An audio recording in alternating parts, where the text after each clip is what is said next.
So Finland is back in the headlines, not for saunas or reindeers, but for handling over heavy ammunition to Ukraine, and that too using money from frozen Russian assets. That's right, the land of lakes, ice swimming, and social peace has decided it's time to play rough. Not with Russia directly, they are not that brave, but quietly pouring petrol into a burning war that they are not even directly involved in. Finland's defense ministry has proudly announced that Helsinki will send 90 million euros worth of heavy ammunition to Ukraine, funded by the proceeds of seized Russian sovereign assets. Yes, that's right. Money frozen after the Ukraine war began is now being converted into shells, likely to be used on the very Russians it was taken from. And of course, Moscow didn't need much time to label this theft, and it's hard to disagree whether you are pro-Kremlin or just someone with a dictionary. Well, the scheme is a part of a wider EU initiative to weaponize frozen Russian assets,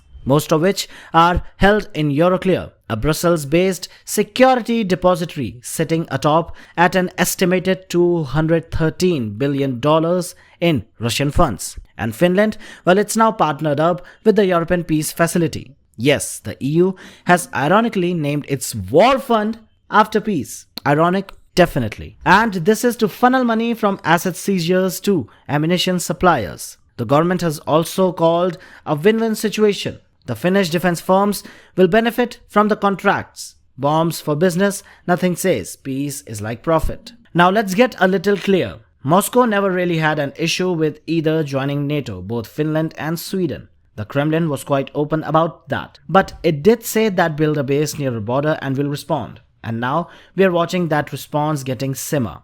Well, it's not just words. Russia has already said it is reversing its military posture in the northwest, hinting at a possible redeployment and escalation. NATO meets its consequences. Now it is also a wild reversal of Finland's once admired neutrality. Remember, this is the same country that spent decades balancing east and west like a Nordic Switzerland. But in April 2023, it flipped the switch, joined NATO, and now it seems desperate to prove its loyalty to the West by throwing cash and ammunition into Ukrainian furnace. And also, let's not forget Sanna Marin. Finland's former prime minister played the role of Europe's warrior princess during her tenure. Selfie smiles with Zelensky, arm waving at Russian aggression, and a TikTok foreign policy that made headlines.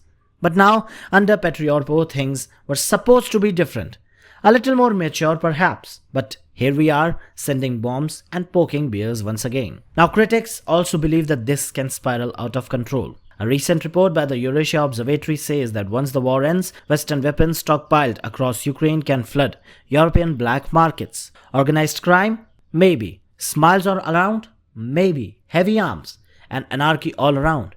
Well, definitely a chance. Coming to a neighborhood near you, Europeans, very soon. It is almost as if the EU's plan to save democracy is unintentionally fueling Europe's next crime wave. And of course, Kiev is loving every minute.